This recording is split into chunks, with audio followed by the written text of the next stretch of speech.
Eh bien, bonjour à tous. Je suis ravie d'être là ici aujourd'hui avec vous. Je m'appelle Aude. Je suis intéressée par les sujets d'IA depuis une vingtaine d'années, depuis que j'ai fait ma thèse en Computer Vision à l'INRIA à Montbonneau, donc pas très loin. Et je travaille aujourd'hui chez Applied Materials. Donc pour ceux qui ne connaissent pas, Applied, c'est une grande société qui fournit les équipements qui servent à fabriquer quasiment toutes les puces dans le monde. Donc pour être un peu plus dans le détail, la fabrication d'une puce, ça comporte énormément d'étapes. Et donc nous, on fabrique des machines qui sont capables de faire du dépôt, de la gravure et même des machines pour faire de la métrologie ou de l'inspection. Voilà. Et si je viens vous parler d'IA aujourd'hui, c'est pas parce que nous concevons des modèles d'IA, c'est parce que l'IA ne peut exister sans puce et que la prochaine génération d'IA, qui sera plus puissante mais aussi plus sobre, dépend directement de la manière dont les puces seront conçues. Et c'est là que le dilemme apparaît. Comment faire face à l'explosion de l'IA sans faire exploser notre facture énergétique?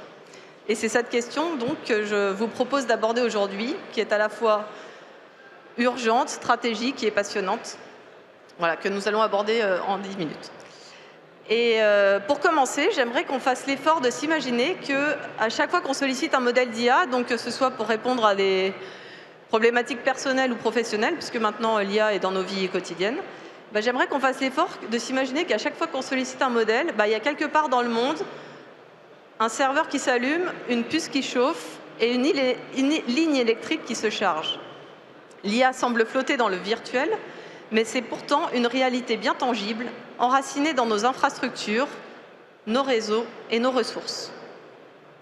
Et c'est cette matérialité qui est encore très largement sous-estimée aujourd'hui, qui est en train de redessiner notre futur.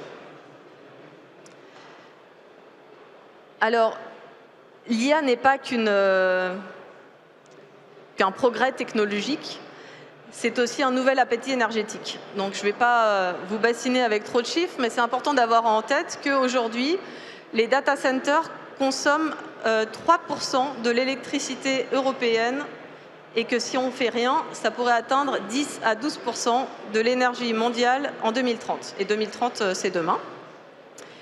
Et pour avoir un autre ordre d'idée, l'entraînement d'un gros modèle d'IA, ça correspond à peu près à la demande énergétique d'une ville de taille moyenne pendant plusieurs jours. Donc ce ne sont pas des chiffres anecdotiques, c'est un nouveau facteur géopolitique et un nouveau défi climatique. Et la question qui se pose, ce n'est plus jusqu'où l'IA peut aller, mais plutôt jusqu'où pouvons-nous aller sans renoncer à nos objectifs climatiques.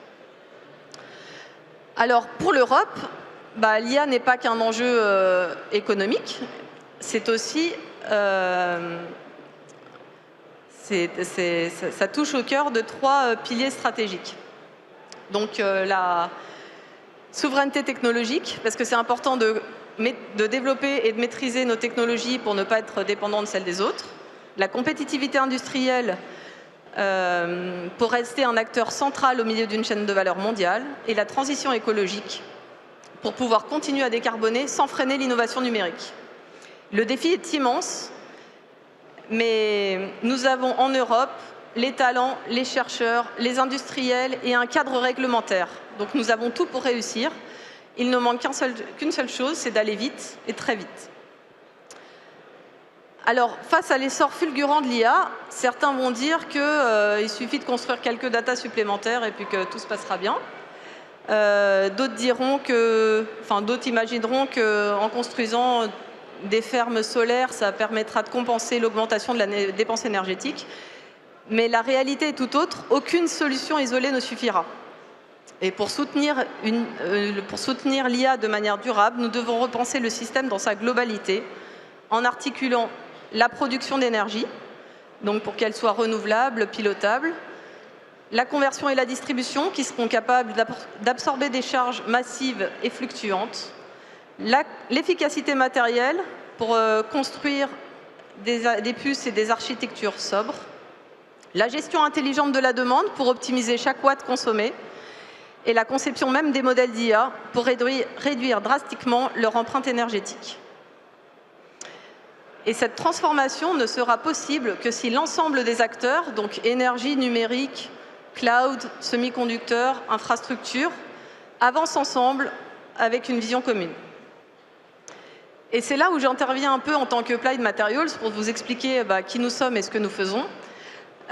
Donc chez Applied, nous collaborons avec les fabricants de puces, les laboratoires, les chercheurs, les gouvernements et l'ensemble des secteurs de l'industrie pour réduire au maximum l'empreinte énergétique dès la source.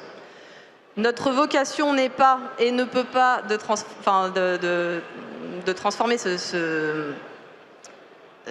transformer le système tout seul. Personne ne le peut. Mais notre contribution, c'est d'apporter une pièce essentielle au puzzle, améliorer la manière dont les puces sont conçues, permettre des architectures plus sobres et co-innover avec l'ensemble de l'industrie pour réduire l'empreinte énergétique dès la source. Mais ce qui compte avant tout, c'est l'alliance. Rien ne sera possible sans un engagement collectif, coordonné et profondément systémique. Et si nous sommes ici aujourd'hui à Grenoble, ce n'est pas un hasard. C'est parce que c'est un des lieux en Europe où l'avenir de l'IA se construit. Dans les écoles, les laboratoires, les salles blanches et au cœur d'un réseau industriel d'une densité unique. Ici, chaque jour, se créent des collaborations entre des chercheurs en IA, des ingénieurs en semi-conducteurs, des industriels, des acteurs locaux. Ce territoire en est la démonstration vivante. Les avancées qui comptent ne naissent jamais seules et émergent du collectif. Alors, s'il y a quelque chose à retenir un peu de cette intervention, je dirais que l'IA va profondément transformer nos sociétés et bien plus vite que nous l'imaginons. Maintenant, la question qui se pose, c'est voulons-nous une IA puissante, mais vorace en énergie et fragile, ou alors une IA durable, alignée sur nos objectifs climatiques et fidèle à nos valeurs européennes? Atteindre cette seconde voie exige un travail en profondeur.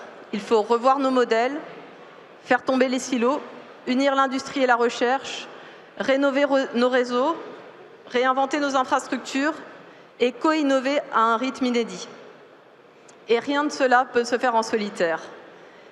L'IA va changer le monde, à nous de décider comment, de choisir une trajectoire soutenable, et cette responsabilité est la responsabilité de chacun, décideurs, chercheurs,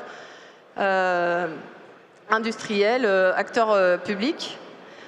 Applied Materials apporte sa contribution dans cet effort collectif, mais l'enjeu dépasse largement une entreprise, il engage toute la société, et c'est précisément ce qui fait de ce moment un moment si passionnant.